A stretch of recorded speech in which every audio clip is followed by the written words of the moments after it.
Passing through two given points कि अगर कोई लाइन है वो दो पॉइंट से होकर गुजरती है, तो अगर कोई लाइन दो पॉइंट से होकर गुजरती है तो उसके कोऑर्डिनेट्स हम ले लेते हैं x1 y1 और x2 y2, ठीक है।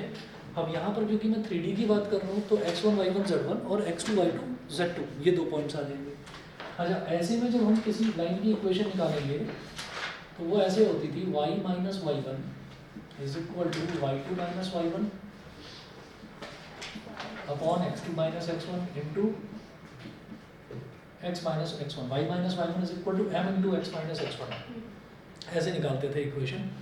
लेकिन अब 3D में निकालना है तो दो फॉर्म्स होंगी, वही वेक्टर फॉर्म और कार्टेशियन फॉर्म। तो हम ये बोलेंगे vector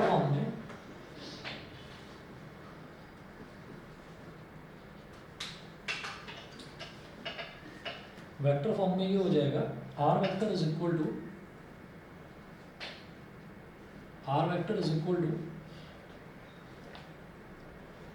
a vector plus lambda b vector minus a vector, ये हो गया। अच्छा, जो दो गिवन पॉइंट्स यहाँ पर दे रखे हैं, the given two points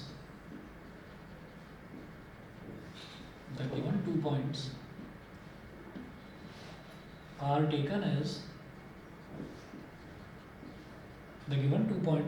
as x1 y1 z1 and x2 y2 z2। दो पॉइंट्स को हमने x1 y1 z1 और x2 y2 z2 ले लिया, ठीक है। तो ए वेक्टर क्या होगा, x1 i cap plus y1 j cap plus z1 k cap. ऐसे ही b वेक्टर क्या होगा, x2 i cap plus y2 j cap plus z2 k cap, ये हो गया।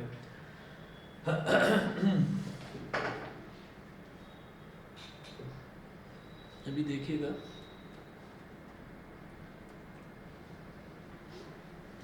यहाँ पर देखिएगा, ये तो वेक्टर फॉर्म हुई। वेक्टर फॉर्म के बाद में अगला हम लिखेंगे Cartesian form.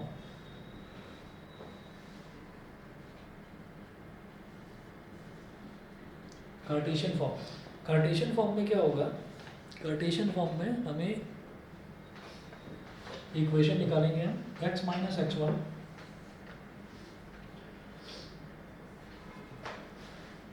Upon x2 minus x1 is equal to y minus y1 upon y2 minus y1 is equal to z minus z1 upon z2 minus z1, ठीक है। x1 y1 z1 पहले point के कोऑर्डिनेट्स, x2 y2 z2 दूसरे point के coordinates,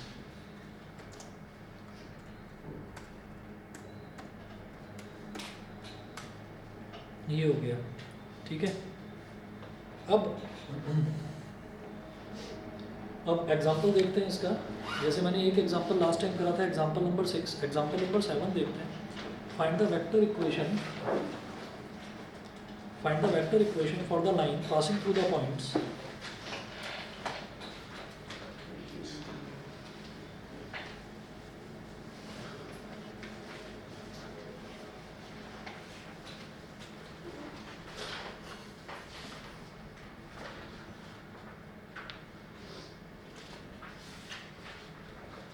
तो example number 7 है, find the vector equation of the line passing through the points -1 0 2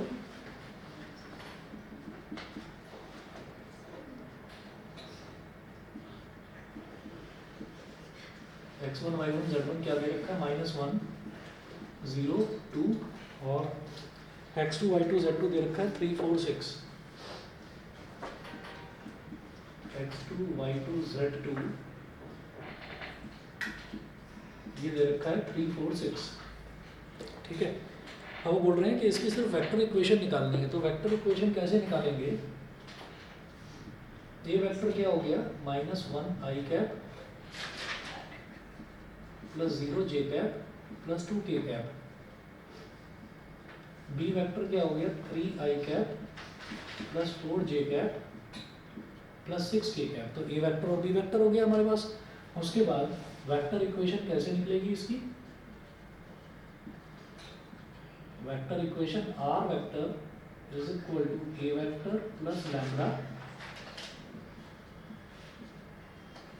B vector minus A vector कितना है minus 1 I cap plus 0 J cap plus 2 K cap, ये हो गया, plus lambda into B vector कितना है 3 I cap plus 4 J cap plus 6 K cap B vector, और B vector minus A vector, तो minus A vector कितना है minus 1 I cap plus 0 J cap plus 2 K cap, ये bracket close हो गया। ठीक है, इसमें लैम्बडा की तो मैं वैल्यू मिलेगी नहीं, कुछ नहीं, लैम्बडा को लैम्बडा की टर्म्स में निकाल कर छोड़ दीजिए।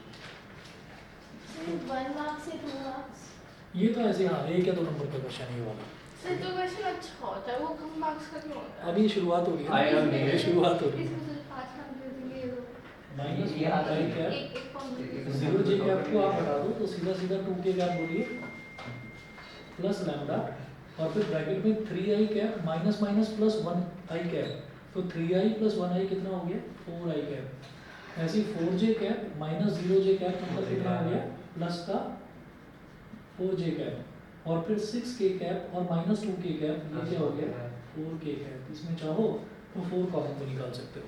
ठीक है ना, तीनों में 4 4 4 आ रहा है। अगर सर 4 कॉमन निकाला तो हमारे लैम्बडा की वैल्यू 4 हो जाएगी। नहीं, लैम्बडा 4 लैम्बडा हो गया, वो कांस्टेंट है, निकाल सकते हैं। ठीक है, उसके बाद एग्जांपल नंबर 8 देखिए, अब वो बोल रहे हैं the Cartesian equation of a line is x plus 3/2 y minus 5/4 and z plus 6/2, find the vector equation of the line. मुझे इस लाइन की वेक्टर इक्वेशन निकालनी है। एग्जांपल नंबर 8 में given Cartesian equation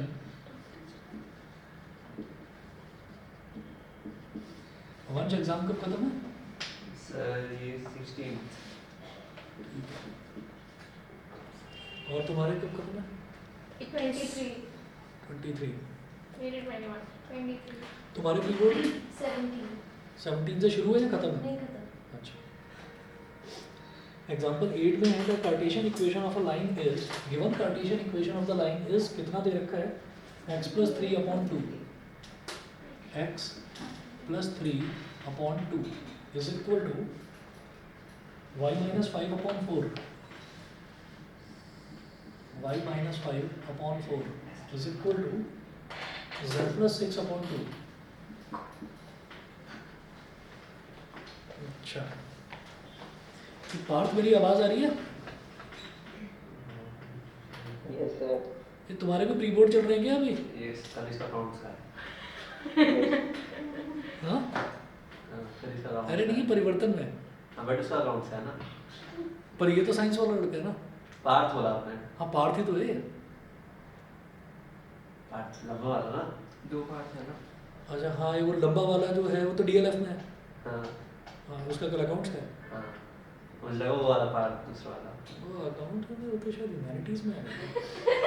sir humanities में maths नहीं, वो tuition में आता है हमारी, हमें पता है अकाउंट्स पढ़ता अच्छा है। हाँ हाँ हाँ, याद yes. है, याद है। ठीक ठीक ठीक। सर और सर हर्षिता ह्यूमैनिटीज वाली है। हाँ, इसका तो अब याद हो गया, इसका भी याद हो गया मेरे को। एक्चुअली मुझे ये लगता है ना कि तुम तीनों चारों सब साथ में आते हो, तो मुझे ये लगता है मैंने कहा कि सारे कॉमर्स वाले ही हो, क्योंकि जीत सर के यहाँ से एकदम भागते भागते आते हो तुम, तो इस वजह से मुझे। अच्छा, तुम घर से भागते हो? बहुत बढ़िया। चलिए जी, तो यहाँ देखिए given Cartesian equation of the line, तो कार्टेशियन इक्वेशन जो है वो क्या होती है x माइनस x1/a। वो कह रहे हैं कि इसकी वेक्टर फॉर्म निकालो, तो आप इसको ऐसे करो x minus -3/2 is equal to y minus y1/b होता है, तो y माइनस 5/4, और फिर ये जो z प्लस 6 है इसको लिखेंगे z माइनस -6/2, ये हो गया। ठीक है, तो इसको मैं स्टैंडर्ड फॉर्म में ले आया सर कार्टेशियन ये में, माइनस ऑफ -3 क्यों किया? क्योंकि हमारे पास जो इक्वेशन होती थी वो क्या होती थी x माइनस x1/a अच्छा y माइनस y1, ताकि मुझे x1 y1 z1 मिल जाए सीधे सीधे। तो अब हम ये कहेंगे therefore vector equation of this line will be, vector equation of this line will be तो याद रखिएगा ये नीचे वाला होता था ए बी और सी, और ये किसके डायरेक्शन रेशियोज होते थे? बी वेक्टर के। और ये x1 y1 z1, ये x1 y1 z1 से क्या बनता था? ए वेक्टर, ठीक है। तो r vector is equal to A vector plus lambda B vector. तो r vector is equal to A vector. A vector कैसे बनेगा? x1 y1 और z1 से। तो -3i cap plus 5j cap minus 6k cap, ठीक। तो ये तो ए वेक्टर हो गया, प्लस लैम्बडा बी वेक्टर। तो लैम्बडा और बी वेक्टर क्या हो गया? 2 4 2, यानी कि 2i cap plus 4j cap plus 2k cap, ठीक है। ये हो गया हमारे पास।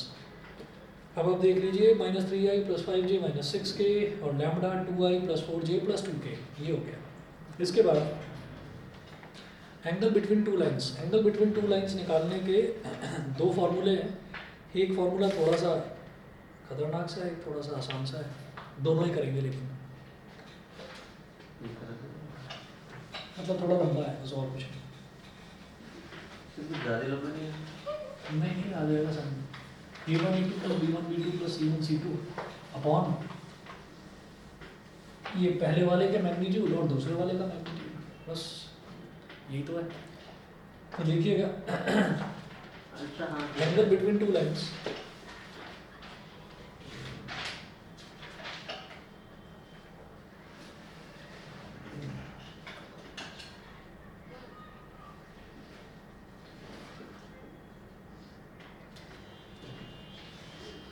Angle between two lines. तो दो लाइंस के बीच का एंगल जो है वो कैसे निकलेगा?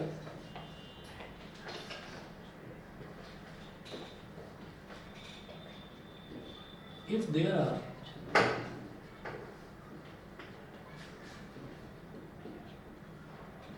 are two lines L1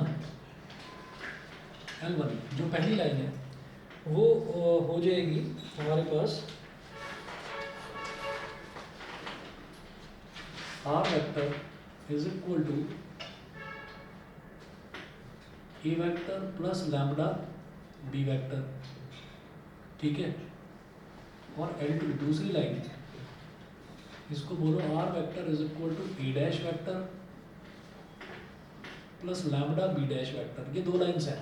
अब ये दो लाइंस जो है ना, अब इन दोनों के बीच का एंगल पूछ रहे हैं, इसका मतलब ये दोनों लाइन कहीं ना कहीं इंटरसेक्ट करेंगी, तभी तो दोनों के बीच का एंगल निकलेगा, इंटरसेक्टिंग लाइंस। तो जब दो लाइंस इंटरसेक्ट करेंगी तो उनके बीच का एंगल कैसे निकालेंगे? हम ये कहेंगे कि मुझे इस ए वेक्टर से और ए डैश वेक्टर से मतलब नहीं है। ऐसे ए वेक्टर न जाने कितने होंगे।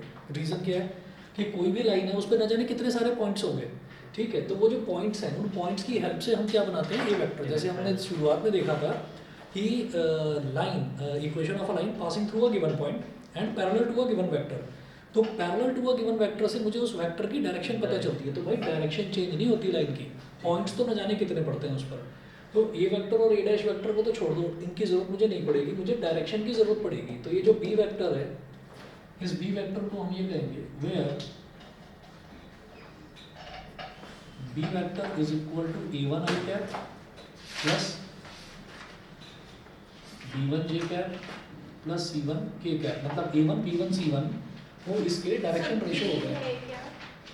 बी वेक्टर डायरेक्शन वेक्टर कि किस वेक्टर के पैरेलल है वो लाइन। हमने अभी तक दो फॉर्म्स देखी हैं लाइन की। एक फॉर्म तो हमने ये देखी है कि equation of a line passing through two given points, एक तो ये देखा। और जो पिछली क्लास में देखा था उसमें हमने देखा था equation of a line passing through a given point and parallel to a given vector. तो parallel to a given vector वो ये होता है बी वेक्टर। तो बी वेक्टर को इसी वजह से हम डायरेक्शन वेक्टर भी बोल देते हैं। तो पॉइंट्स तो न जाने कितने लाई करेंगे उस लाइन पर, लेकिन डायरेक्शन उसकी चेंज नहीं होने वाली। तो पॉइंट्स चेंज हो सकते हैं क्योंकि बहुत सारे पॉइंट्स लाई करते हैं किसी भी लाइन पर, लेकिन डायरेक्शन उसकी चेंज नहीं होने वाली। तो डायरेक्शन वेक्टर सेम रहेगा। तो बी वेक्टर को हमने बोल दिया a1 i cap b1 j cap plus c1 k cap. इसी तरीके से जो बी डैश वेक्टर है इसको बोलेंगे a2 i कैप, समझ गए या नहीं बताओ? ठीक है, प्लस c2 k कैप। तो बी वेक्टर और बी डैश वेक्टर ये हो गया। सर a1 b1 और c1 क्या होंगे? a1 b1 c1 हो गए इसके direction ratios. a1 b1 c1 भाई वेक्टर है तो वेक्टर को i j और k के टर्म्स में लिखेंगे ना, तो इस वजह से a1 b1 c1 B vector पे। हाँ बी वेक्टर पे। क्यों b1 b2 b3 लेना है? ठीक है, ये हो गया। उसके बाद बी डैश है, उसको मैंने A2 B2 C2 बोल दिया। सर बी वेक्टर तो इसी फॉर्म में होगा ना? बी वेक्टर तो इसी फॉर्म में गिवन होगा ना? हाँ, इसी फॉर्म में गिवन होगा। तो कोई वैल्यू दे रखी होंगी 1 2 3 या 2 3 4 कुछ भी, तो उसको मैंने A1 B1 C1 बोल दिया। अभी क्लियर है ना? हाँ, अच्छा।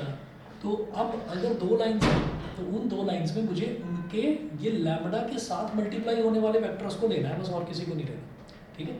अच्छा, अब क्या करेंगे कि कॉस थीटा निकालने का मतलब एंगल दोनों लाइन्स के बीच का निकालने का तरीका ये है, cos theta is equal to modulus of A1 A2 plus B1 B2 plus C1 C2, A1 A2 plus B1 B2 plus C1 C2 upon under root A1 square plus B1 square plus C1 square into under root A2 square plus B2 square plus C2 square.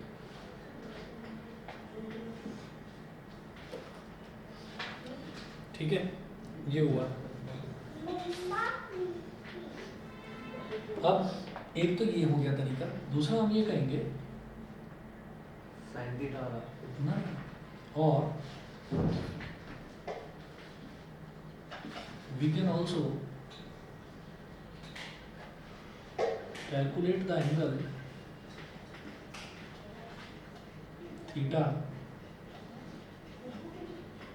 between the two lines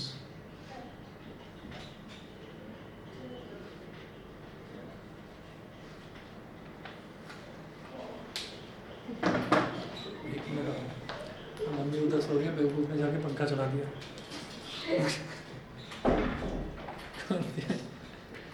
नया इसको पता चला height थोड़ी सी बड़ी है ना, तो switch तक हाथ पहुंच जाता है इसका, जाकर पंखा चला देती है रात में कभी भी। अभी आवाज आई थी ना, टक टक टक, वो पंखे की आवाज आई थी।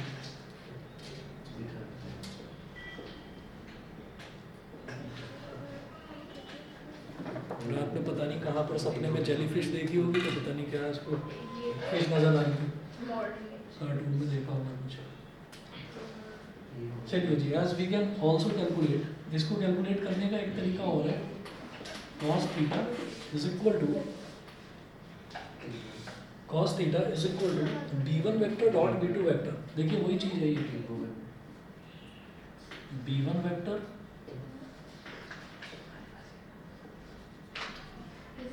आप इसको b1 vector dot b2 vector बोल दो, या b vector dot b dash vector, b1 b2 बोल दो, ज़्यादा आसान है। ठीक है, इसको b और b1 और b2 बोल दो, b और b डैश बोलने की बजाय b1 और b2 बोल दो, b1 और b2 ऐसे बोल दीजिए। तो b1 vector dot b2 vector upon magnitude of b1 vector. B1 B2 क्या है? अरे b और b डैश को हटाकर मैंने b1 b2 बोल दिया है ना। हाँ, उसको b और b1 और b2 बोल दिया, तो b1 वेक्टर का mod multiplied by b2 vector का मॉड। सर ये लोग फॉर्मूला यूज कर रहे थे? वो तो ये एक ही है, मतलब ये है कि अगर मान लो मतलब इसी का एक्सपेंडेड फॉर्म ये है। नहीं, पिछले वाले चैप्टर में भी तो ये फॉर्मूला यूज कर रहे थे। वो था a vector into b vector upon a b vector का मैग्नीट्यूड, वो प्रोजेक्शन लिए था। नहीं ना ना ना, वो अलग बोल रही है। वो ये cos थीटा वाला बोल रही है। वो a vector dot b vector का बता रहे हो ना। हाँ, तो a vector dot b vector वाली ही चीज है ये। अच्छा, उसमें ये वही चीज निकाल रहे है, थे। उसमें भी एंगल निकाल, ये वही चीज है। अच्छा, ठीक है, ओह सॉरी, अरे यार मुझे मैग्नीट्यूड लगा। समझ गए? समझ गए, चलो ठीक है, नहीं वो सही है। तो चलिए, वो आजकल मैथ्स ज्यादा चल रहा है। सर इसने एकदम से बोला तुम मैं कब से मैंने भी करते तो हो? आधे में काट दिया ना उसको। हाँ हाँ, मैं समझ गया भाई, सुबह 7 बजे से 3:30 बजे तक तुम भी पढ़े हो। मैंने क्या करा सर, मैं स्टॉप वॉच लगा के बैठा था, फिर मैंने ब्रेक के मैंने स्टॉप वॉच लैप करने की जगह स्टॉप करने की जगह मैंने रीसेट कर दी। अच्छा, फिर सारा प्लानिंग घर पर कुछ बात हो रही होगी कि बेटा बस कर, बहुत हो गया। नहीं नहीं, अभी बोल रहे हैं और पढ़ ले। मैंने बोला भूख लग रही है, कुछ बना देना, मैं आऊँगा। अच्छा बोले नहीं पढ़ ले अब, ये तो बात है सर। अच्छा, एक बात बताओ, जैसे आप लोग 12th में हो, भूख कुछ ज़्यादा लगती है? बहुत ज़्यादा जो हाँ। बहुत ज़्यादा लगती है नहीं। हाँ अच्छा। हाँ हाँ हम स्कूल में बीच में मैं जब निकल 10th में था, गए। नहीं मैं जब 12th में था, मेरा भाई 10th में था, तो हम दोनों में 2 साल का गैप था और मम्मी फंस गई थी हमारे बीच में बहुत बुरी तरह। उसका रीज़न ये था कि मुझे देर रात तक पढ़ने की आदत थी, उसे सुबह जल्दी उठकर पढ़ने की आदत थी, और हम दोनों को ही नालायकी ना करें कि कभी हम पढ़ने के लिए जगह बैठा हूँ मैं और पता चला कि मैं अपना सो गया, तो वो क्या करती थी, वो मम्मी साथ में जगती थी मेरे, कि नहीं मैं जगी हूँ, मैं देख कर क्या रहा था, है ना। क्योंकि वो बार बार एक डायलॉग मारती थी कि तुम बच्चे हो, तुम्हें टाइम की वैल्यू नहीं पता, टाइम निकल जाएगा फिर तुम रोओगे बैठकर, और फिर हम कुछ कर नहीं सकते, क्योंकि ना मैं तुझे फिजिक्स पढ़ा सकती, केमिस्ट्री मैथ्स मुझे कुछ नहीं पता, हाँ मैं तेरे साथ जगी रहूँगी ताकि तू जगा रहे। वो जगी रहती थी। छोटा भाई सुबह उठ जाता था, सुबह उसको 4 बजे पढ़ के, मतलब 4 बजे उठकर नहा धोकर फिर वो बैठता था कायदे से। तो मुझे घर में कहते थे कि ये राक्षसों वाली आदत है इसकी, रात में जागता है, इसकी देवताओं वाली आदत है, सुबह सुबह उठता है। तो अब उसके चक्कर में मम्मी फंस गई, क्योंकि रात में भी मेरे साथ जगना और फिर सुबह उसके साथ, क्यों, क्योंकि सुबह उठते ही उसको मम्मी भूख लग रही जैसे है। मैं भी रात में जग लेती हूँ, मुझे तो भी सुबह रात उठ के जल्दी करना मेरे से। वो सुबह का मैंने कई बार कोशिश करी, पर नहीं होता, क्योंकि नींद में जग जाती। क्योंकि वो घर पर ना बाबा थे और नाना जी थे, वो भी समझाते थे बेटा ब्रह्म मुहूर्त में पढ़ा करो, सुबह उठकर जल्दी, दिमाग ज़्यादा चलता है। अब वो दिमाग चलने के लिए भाई उठना तो जरूरी है, मैं तो उठ ही नहीं उठा ही पाता नहीं था। जाता। मेरे अलार्म से पूरा घर उठ जाता था, मैं नहीं उठता था, तो ये प्रॉब्लम होती थी। फिर मुझे ये लगा, मैंने कहा ऐसे दिन बीतते जाएंगे, तो भाई आप लोगों को भी यही सजेशन है, जिसमें कंफर्टेबल हो वो काम करना, ठीक है। और रात में पहले से ही, मम्मी पापा को परेशान मत करना, हमने तो बहुत करा है परेशान, रात में पहले से ही कुछ एक्स्ट्रा बनवा कर रख लो, क्योंकि रात में भूख जरूर लगती है, पढ़ते हैं दिमाग खर्च होता है, भूख लगती है, ठीक है। और डाइट का भी ध्यान रखो और थोड़ा कपड़े वपड़े भी एक्स्ट्रा पहन लो, तबीयत खराब नहीं होनी चाहिए, क्योंकि ऐसे में ठंड बहुत लग जाती है। चलिए अब देखिएगा कि 2 लाइन्स आर परपेंडिकुलर,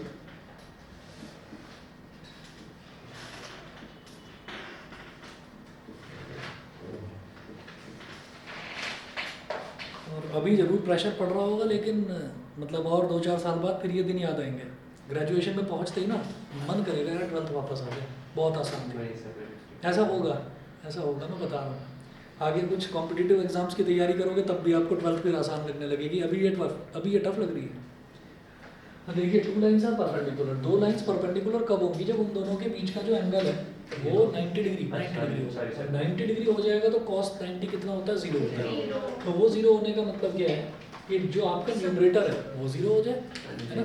तो क्या करेंगे, 2 lines are perpendicular if A1 A2 plus B1 B2 plus C1 C2 is equal to 0। ठीक है, ये तो सब केस है अगर 2 लाइन्स परपेंडिकुलर है। If 2 lines are parallel,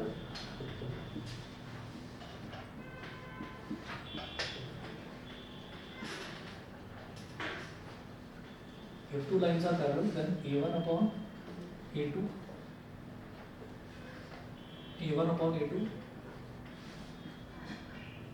is equal to B1 upon B2 is equal to C1 upon C2। अगर 2 line perpendicular है तो ये क्राइटेरिया, 2 लाइन पैरेलल है तो ये क्राइटेरिया। हाँ कोलिनियर है तो पैरेलल वाले केस में ही आ जाएंगे ना वो। हाँ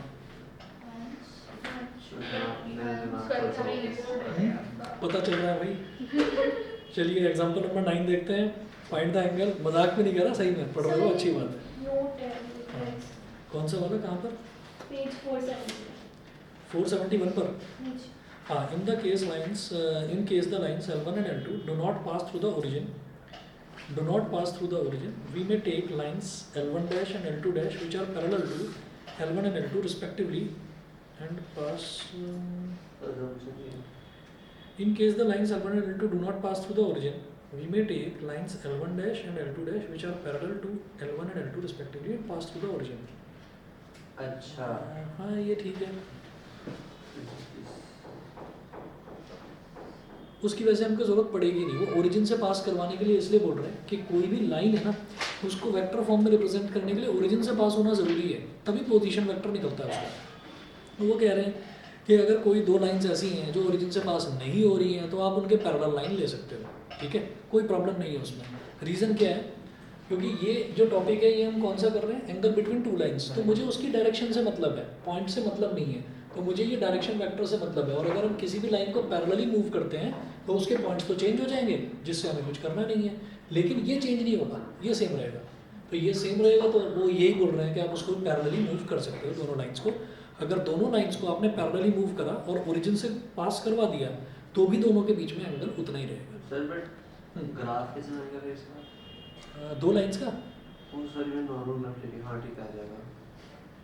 अरे इन्होंने देखो जो ये इन्होंने यहाँ पर ग्राफ बनाकर दिखाया है ना, तो लाइन L1 ऐसे दिखाई है, लाइन L2 ऐसे दिखाई है, दोनों लाइंस ओरिजिन से पास हो रही है। वो कह रहे हैं कि अगर दोनों लाइंस ओरिजिन से पास ना हो और आप उनको ओरिजिन से पास करवाना चाहें तो आप उनको पैरेलली मूव कर सकते हो ताकि वो ओरिजिन से पास होने लगे दोनों लाइंस। ऐसा किया जा सकता है, हमें उससे कुछ नहीं करना।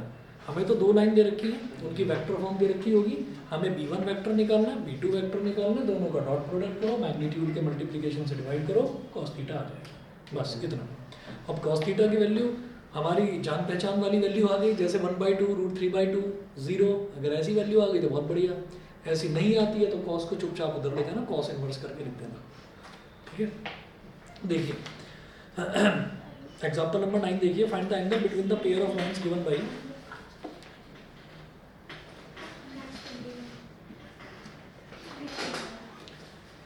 find the angle between the pair of lines given by r vector is equal to 3i plus 2j minus 4k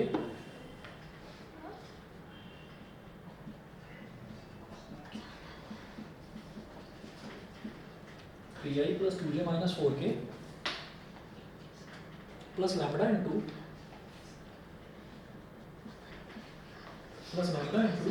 I cap plus 2j cap plus 2k cap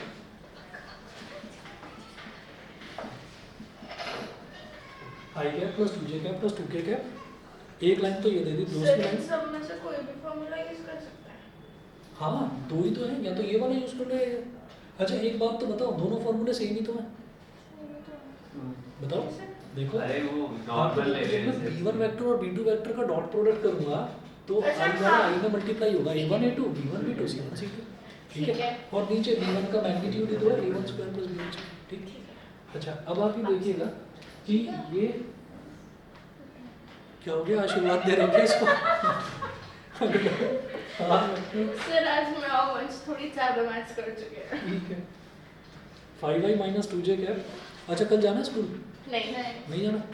अच्छा तुम्हारा तो पेपर है, ठीक है ठीक है। तो कल सुबह प्रोबेबिलिटी कराता हूँ तुम्हें, ठीक है ना?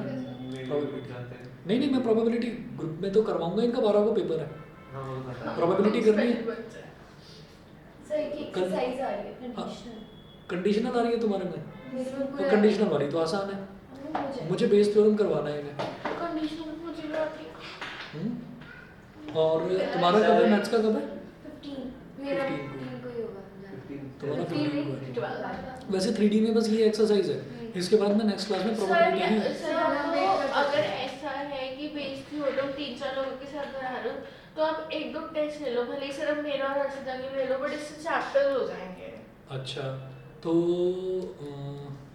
ठीक है, मतलब सुबह बुला के मतलब जैसे 2 घंटे टेस्ट ले लेते हैं, हाँ है ना, टेस्ट ले लेता हूँ, लेकिन एक बार पहले प्रोबेबिलिटी हो जाए, ठीक है। पहले प्रोबेबिलिटी एक बार मुझे तसल्ली हो जाए। अब जैसे लीनियर प्रोग्रामिंग के क्वेश्चन आज करें, हाँ। है ना, तो अब तुम उसको करोगे तो मेरे को तसल्ली हो गई कि हाँ वो हो जाएंगे वो, हाँ। ठीक है। ऐसे ही मैं एक बार बेस थ्योरम करा दूं, क्योंकि प्री बोर्ड में बेस थ्योरम, प्री बोर्ड क्या बोर्ड में भी बेस थ्योरम का वो 5 नंबर का क्वेश्चन रखा हुआ है, आएगा ही आएगा, ठीक है। तो वो जो 5 नंबर का क्वेश्चन है उसकी टेक्निक बताऊंगा कि बेस थ्योरम में घबराने की जरूरत ही नहीं ठीक है, है। तो वो मैं करवाऊंगा। फिर आप मतलब 1-2 क्वेश्चन, मुझे ऐसा लगता है, हो सकता है मैं गलत हूँ, मुझे ऐसा लगता है कि 1-2 क्वेश्चंस कराने के बाद तीसरे क्वेश्चन में आप खुद कहोगे कि नहीं सर अब मैं इसको समझूंगी कि कैसे होगा ये, क्योंकि उसमें हमें ना ये चीज़ समझनी होती है कि कौन सा इवेंट हैपन हो रहा है और कौन सा इवेंट की प्रोबेबिलिटी वो पूछ रहे हैं, बस ये 2 चीज़ें आइडेंटिफाई करनी है। वो आइडेंटिफाई करने का मैं तरीका, ए इंटरसेक्शन बी, हाँ ए इंटरसेक्शन बी वाला जो है, ए इंटरसेक्शन बी वाला नहीं है, वो तो कंडीशनल में निकाला जाता है, ए इंटरसेक्शन बी वाला कंडीशनल में करा होगा ना, है ना। और जो बेस थ्योरम है, बेस थ्योरम में होता है A upon B, A upon B मतलब हमें ए की प्रोबेबिलिटी निकालनी है given that event B has already occurred, ठीक है। अच्छा, हाँ। कुल फिर उसको मिलाकर multiply करते हैं। क्वेश्चन ऐसे आएंगे क्वेश्चन ऐसे आएंगे कि ये दे रखा है बारिश तो हो गई, हो गई। है ना, अब ओले पड़ने की प्रोबेबिलिटी बताओ कि बारिश के साथ ओले भी पड़े हैं या नहीं पड़े हैं। तो क्या जो बताओ? वो दे रखी होगी, वो कंडीशंस दे रखी वो वाला होगी। क्वेश्चन पढ़ा था मैंने कि एक वो बड़ा क्वेश्चन आपने देखा होगा कि डेक ऑफ कार्ड्स वाला, कौन सा वाला, deck of cards. Deck of cards वाला छोड़ो, बड़ा फेमस क्वेश्चन है वो HIV एड्स वाला क्वेश्चन। हाँ, सर, उसमें दे भी रखा है मुझे- कि एक पॉपुलेशन है और उस पॉपुलेशन में एक गांव है, उस गांव में इतने सारे लोग रहते हैं, तो वो बड़ा क्वेश्चन ही बनता है पूरा। तो उसमें ये आता है कि लिखा हुआ आएगा पूरा कि कुछ लोग ऐसे हैं कि जिनको एक्चुअल में एड्स है, तो 0.01% तो वो बता दिया। हाँ फिर बता दिया उन्होंने कि 0.99% लोग वो हैं जिनको एड्स नहीं है। हाँ। अब आ गई दो वहाँ पर लेबोरेटरी। एक लेबोरेटरी जो है उस लेबोरेटरी का रिजल्ट गलत आता है, हाँ, तो सर, रिजल्ट गलत आता है तो लोग परेशान हो गए तो कि वो कहानी क्यों बता रहा है मैच? हाँ नहीं कहानी है उसमें, और स्टडी थी बड़ी बेटा। उसको पढ़ने में आपको अच्छा लगेगा। वो रीज़न ये है कि उसी को आइडेंटिफाई हमें करना होता है और हमें बस एक की प्रोबेबिलिटी पता चल जाए। जैसे सबकी निकल जाती है। नहीं एड्स होने की प्रोबेबिलिटी पता चल जाए तो ना होने की प्रोबेबिलिटी क्या है, माइनस। माइनस करना है। तो ये जो है ना वो पूरी कहानी से हमको 4 चीज़ें निकालनी होती हैं। एक तो ये कि उसकी रिपोर्ट ठीक है या नहीं, एक ये कि उसकी रिपोर्ट गलत है या नहीं। तो एक क्वेश्चन तो ये शायद यही आएगा पेपर में, शायद यही आएगा क्योंकि प्री बोर्ड में फेवरेट क्वेश्चन है टीचर्स का। सर आप ये देखो, स्कूल में प्रोबेबिलिटी नहीं करवाया, हाँ स्कूल में प्रोबेबिलिटी नहीं करवाया, हाँ। खुद पढ़ा मैंने आज बैठ के, फिर भी देना है, फिर भी दे रही हूँ। कोई बात नहीं। ऐसे ये क्वेश्चन ये है कि एक आदमी है मरने वाला है, ठीक है, वो मतलब सर एक में एड्स हो रहा है, एक में मर रहा है। सुनिए तो वो भी बताइए क्वेश्चन धीरे NCERT का ही धीरे। क्वेश्चन है। उसमें ये है कि एक आदमी मरने वाला है, अब वो डॉक्टर को फ़ोन करता है कि डॉक्टर आएगा। अब डॉक्टर जो है, डॉक्टर की प्रोबेबिलिटी बता रखी है कि डॉक्टर की आदत क्या क्या है कि कभी कभी वो स्कूटर से आता है, कभी कभी वो कार से आता है, कभी वो ट्रेन से आता है, कभी बस से आता है। तो 4 प्रोबेबिलिटीज दे रखी हैं उसकी। तो अब वो ये पूछते हैं कि डॉक्टर आ गया, हाँ उसने आकर मरीज को फर्स्ट एड दे दिया, उसको बचा लिया, what is the probability that he has come by a car, sir अभी क्या फर्क ये पड़ता है? बताइए। तो ये जो है मतलब क्या है? ये पूरा ये इस तरीके के क्वेश्चंस आते हैं। तो अभी तो समझ में नहीं आ रहा, अभी हंसी आ रही है, लेकिन वो इंटरेस्टिंग लगेंगे बाद में। तो मैं वही चीज़ आपको कह रहा था कि अगर प्रोबेबिलिटी में अगर हमने बेस थ्योरम कर लिया तब हमको कॉन्फिडेंस आता है कि हाँ हमने ये कर लिया, मतलब प्रोबेबिलिटी का क्वेश्चन हमारे अब हो सकता है। मैं करवाता हूँ कल। सर इस चैप्टर की मिसलेनियस भी करा। हाँ मिसलेनियस करूँगा। मिसलेनियस में सारा नहीं करना, मिसलेनियस में सारा नहीं करना क्योंकि उसमें ना प्लेन लाइन वो वाले प्लेन और लाइन का मिक्सिंग वाले क्वेश्चन भरे पड़े हैं, तो लाइन वाले बहुत कम हैं। तो कुल मिलाकर ये 3D जो है 3D सर आसान इस चैप्टर पड़ेगी। में कोई फुट ऑफ परपेंडिकुलर से भी रिलेटेड है? फुट ऑफ परपेंडिकुलर वाला जो क्वेश्चन है ना वो हट गया है। वो क्वेश्चन वो था कि एक लाइन है और लाइन एक प्लेन के ऊपर आकर स्ट्राइक करती है, तो जो लाइन जिस पॉइंट पर स्ट्राइक करती है उस पॉइंट पर वो प्लेन की इक्वेशन को सेटिस्फाई करेगी और बाकी सारे पॉइंट्स पर वो लाइन की इक्वेशन को सेटिस्फाई सर ने करेगी। बोला था इम्पोर्टेंट है, प्री बोर्ड में बहुत जरूर इंपॉर्टेंट है, ये बहुत मेरे- इंपॉर्टेंट। मेरे क्लास में मैं बता रहा हूँ बहुत इंपॉर्टेंट क्वेश्चन है, लेकिन नहीं आने वाला, बोर्ड में नहीं आएगा। आना। सर ने बोला उन्होंने रखा है। तो करवा दूंगा फिर मैं, Plain करा। है ना। लेकिन क्या है कि वो प्लेन तो करवाया नहीं होगा ना, नहीं प्लेन नहीं करवाया तो फिर कौन सा रख दिया, कहाँ से रख दिया क्वेश्चन लाइन और प्लेन का है। वो मुझे लग रहा है ऐसे फ्लो सर में एक लाइन पे दूसरी लाइन ड्रॉप करे तो ऊपर परपेंडिकुलर लाइंस को परपेंडिकुलर लाइंस हो गई। अब परपेंडिकुलर लाइंस का क्वेश्चन तो बड़ा आसान बनेगा ना, ठीक है। तो लाइन और प्लेन जब परपेंडिकुलर होते हैं। अच्छा एक चीज़ और है, जैसे खैर चलो छोड़ो वो आउट ऑफ द टॉपिक हम चले जाएंगे, उसकी ज़रूरत नहीं है। प्लेन वाला ही मैं समझाना चाह रहा था कुछ, लेकिन उसकी ज़रूरत नहीं है, उसको रहने दो आप, है ना। और फिर भी अभी क्लासेस चल रही है स्कूल में, नहीं एक बार पूछ लेना कौन सा क्वेश्चन है ना, या किस टाइप का क्वेश्चन है वो लाइन परपेंडिकुलर वाला, सर एक बार कंफर्म कंफर्म कर लेना कौन सा, क्योंकि वो तो प्लेन और लाइन के बीच वाला और वो बहुत इंपॉर्टेंट क्वेश्चन है। 6 नंबर का आता था, मतलब जब 6 नंबर के आया करते थे, अब तो मैक्सिमम 5 मार्कर्स होंगे। चलिए जी आर वेक्टर देखिएगा, दूसरी लाइन का दे रखा है 5y cap minus 2j cap,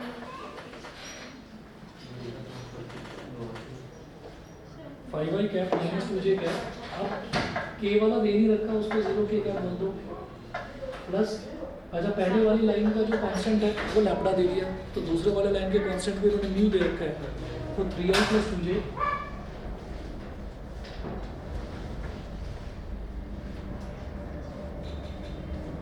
3i plus 2j plus 6k, 3i plus 2j plus 6k। B vector मैं आपसे आपके प्री बोर्ड्स के बारे में इसलिए पूछ रहा हूँ क्योंकि मुझे जल्दी से जल्दी टेस्ट जो है आपके लेने स्टार्ट करने हैं। वो मैं इसलिए पूछ रहा हूँ, 12th में ये प्रॉब्लम आती है। अभी जैसे 10th है, 10th के मैं स्टार्ट कर चुका हूँ क्योंकि उनका मैथ्स और साइंस है तो सबका वही है। अभी यहाँ पर कॉमर्स वाले बच्चे भी, साइंस वाले बच्चे भी, तो पूरा 1 महीना खिंचता है प्री बोर्ड। तो इस वजह से चलिए जितने बच्चे दे पाएंगे वो ठीक है, जो नहीं दे पाएंगे कोई बात नहीं। मैं 10 को रख लूँगी या 10 को या 11 को ठीक आपका ये test? Sir Saturday Yes, sir. 10 या 11 को रख लेता हूँ। 10 को सैटरडे है शायद? हाँ हाँ हाँ 10 को रख लेता हूँ। सर रात में होता है रात में होता तो है सुबह स्कूल नहीं। जाना है। अबे क्यों जा रही स्कूल पागल हो गई है तू स्कूल में अभी इम्पोर्टेंट क्वेश्चन बताएंगे, वैसे तो सर कुछ पढ़ाता नहीं है एंड मोमेंट में सर काम आता है। प्री बोर्ड के इंपॉर्टेंट क्वेश्चंस। पता नहीं, वो तो वही जाना बोर्ड वही के- है स्कूल इसलिए में ऐसा नहीं करवा फाइनली। रहे हाँ सब अरे बोर्ड के कोई अच्छा, इंपॉर्टेंट अच्छा, क्वेश्चन, करवा बोर्ड रहे। के कोई इंपॉर्टेंट क्वेश्चन कैसे बताएगा वो तो आप खुद भी देख सकते हो। तो प्री बोर्ड के इंपॉर्टेंट पता करने जा रहे हो, हाँ है ना? वही। मतलब लालच। चलिए, तो ये देखिएगा, ये वाला जो है ये वाला हो गया B1 वेक्टर और ये वाला हो गया B2 वेक्टर। अब ये कुछ भी दे रखा हो उनसे मेरे को लेना देना नहीं है, दोनों के बीच का एंगल निकालना है। तो एंगल कैसे निकालेंगे? cos थीटा सर पहले वाला फॉर्मूला भी तो लग जाएगा है बेटा। पहले वाला। हाँ ये वाला लगा लो या ये वाला लगा लो, दोनों एक ही तो बात है। तो B1 vector dot B2 vector upon magnitude of B1 vector into magnitude of B2 vector, ये हो गया। तो cos theta is equal to B1 vector dot B2 vector, सीधा कर दूं 1 इंटू 3 हो गया, प्लस 2 इंटू 2 4 हो गया, प्लस 2 इंटू 6 12 अपॉन में फिर B1 का मैग्नीट्यूड और B2 का मैग्नीट्यूड। तो भाई B1 का मैग्नीट्यूड क्या होगा? 1 का स्क्वायर प्लस 2 का स्क्वायर प्लस 2 का स्क्वायर, 1 का स्क्वायर प्लस 2 का स्क्वायर प्लस 2 का स्क्वायर इंटू 3 का स्क्वायर प्लस 2 का स्क्वायर, 3 का स्क्वायर प्लस 2 का स्क्वायर प्लस 6 का स्क्वायर। ठीक है, तो cos theta is equal to 3 plus 4 7, 7 plus 12 19, 2 का स्क्वायर 4, 2 का स्क्वायर 4, 4 प्लस 4 8 और 1 9, तो क्या आ गया 3, और ठीक उसका है 49 आ रहा है। 49 मतलब 7 हो गया। तो अब ये तो निकाल नहीं सकते ना 19/21, तो थीटा क्या हो गया? cos इनवर्स 19/21, हाँ जी cos इनवर्स 19/21। सर ये आएगा पेपर में हाँ आ सकता है। सर बट मैं सैम्पल पेपर कर रहा था, कोई भी डायरेक्ट क्वेश्चन नहीं दे सकता है हाँ, अब केस स्टडीज आती हैं। अरे इसमें कहाँ के स्टडी आएगी? ये तो घटा दिया चैप्टर, इसमें बहुत नहीं बड़ा। वैसे पिछली बार सर मैंने जो एक पढ़ा ना उसमें सैम्पल पेपर में क्वेश्चन है कि एक बैक्टीरिया थोड़ा सा चलता है, फिर वो कहीं टर्न लेता है, फिर कुछ करता है कि एक तो शॉर्टेस्ट डिस्टेंस और परपेंडिकुलर डिस्टेंस शायद अच्छा ठीक है, कुछ निकालना। अरे वो ग्राफ बनाना है ना नहीं किधर है? इसका ही है शॉर्टेस्ट डिस्टेंस, इसका ही है 3D का ही है। हाँ 3D का होगा, कोई बात नहीं, कर लेंगे उसको। अजीब सा क्वेश्चन है वो कुछ।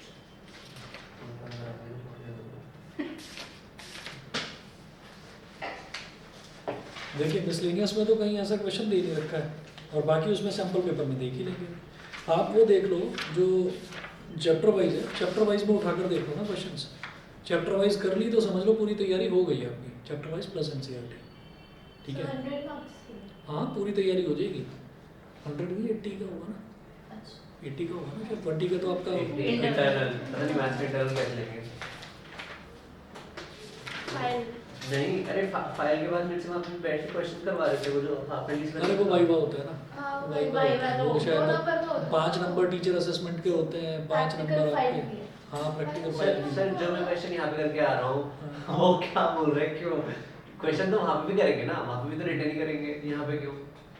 अब पता नहीं क्यों करा, पहले 100 नंबर का होता था मैथ्स का, फिर का। उन्होंने मैथ्स का भी 80 का कर दिया। सर नहीं ठीक जाएगा इतने क्वेश्चन।